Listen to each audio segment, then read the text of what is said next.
Hi, I'm Cody Behrends, part of third generation Behrends Brothers Farms. And I'm Brett Behrens, Cody's older brother. I mean, it started with Grandpa. I mean, you hear the story, not to be cliche, but that's kind of where it always starts. Um, and like you said, Dad came home, and then along come us, and we were out there day one, and that's kind of what shaped us into, I guess, not forcing us into it, but that's all we knew. Um, and the fact that Dad, our father, he went to college. Like he said, it was originally drafted and decided to stay home and go to the Guard. And then immediately after that came home, and that's all he ever knew. So I don't think he had any other opportunities. The farm was there, and I think he saw, uh, what could be with Grandpa, and he knew his brother, our uncle, was like 6 years younger and knew he'd most likely be coming along. So I think he saw the writing on the wall that this could work. And, he took every opportunity to grow the farm while he could. And then Uncle came along and things kind of took off. And then here we show up and we're their help from day one. So I'd say one of the biggest challenges we've had to overcome is certainly the 2004 Allen tornado. While many people lost their homes, we were fortunate not to lose the home, but it did in fact take the whole farm. We had, 120 head of steers out there. We had bins full of corn. And I replay that night over and over. I remember seeing my dad, that next morning, and I could see what it did to him. And I still to this day, I think it took years off his life. The stress of, everything's gone. Everything he worked for was gone. Of all the droughts and everything, they don't hold a stick to seeing what you built be gone in literally seconds. Now we have rebuilt. A blessing in disguise in some ways. With the infrastructure, the farm was growing. I was just getting out of college, knowing I was coming home to farm. He was just starting to farm. And outside of, the farm and everything was going to be okay, but what it did to the guys that built the farm was extremely tough. He's doing good now. Dad's doing fine, and I think he's proud of the way it looks now.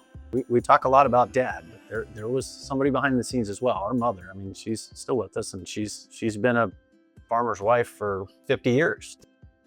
But he was a board member at Firth Cooperative before Dorchester bought that. So he was always involved in the co-op, did a lot of business there.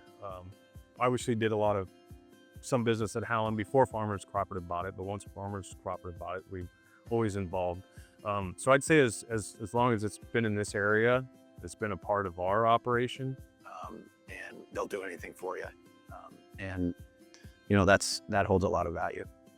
And I can't see us going anywhere else, to be honest with you. So it's been great. My name is Danya Behrens, and my husband Brett and I have 4 girls. And I'm Jill Behrens, and I'm Cody's wife, and we have 3 kids. I think the farming values that we try to bring into our family dynamic is just all about working hard and being a good person, and the farm environment is a natural way to teach some of those things. Getting them out there, whether it's picking up sticks, picking up rocks, helping make lunch so we can feed the guys in the field. I mean, all those things are things that they do all the time. And I don't know if they think of them as work, but it gets them together. And usually, as long as all 7 of them are going to be involved, there are 3 in our 4, they're always willing to do it. That's all our kids know, is being around their cousins all the time. Yeah. Almost to the point where they're like siblings. I think the biggest thing to me is if we can instill anything for the next generation, maybe, or to continue any sort of legacy, is first and foremost, I think, be a good community person. That's important to me, and no matter if it's farming, whatever you do, or sports, or whatever you're into, that's very important to me. Be kind, be a good person. I think the world needs far more and better people than it needs better athletes or better this or better that. So just be a good person. Work hard at what you do and be proud of what you do. Take a lot of pride. We take a lot of pride in what we do. Like Brett said earlier, we work on a lot of our equipment well, there's a lot of pride in it. And teach kids that, you can see your accomplishments, and we get to see them every year. I heard somewhere a long time ago that us as farmers may only get to do what we do 50 times in a year in our life. You know, you think about it. You know, we tried to count up our dad's, you know, years he put seeds in the ground. I think it was like 59 or 51 years. That's it. You know, there's a lot that goes into that, obviously, but they only get to reap what they sow 50 times. So you give 50 chances. So do the best you can, work hard at it, and, you know, hopefully if you do it right and you're a good person, things will turn out.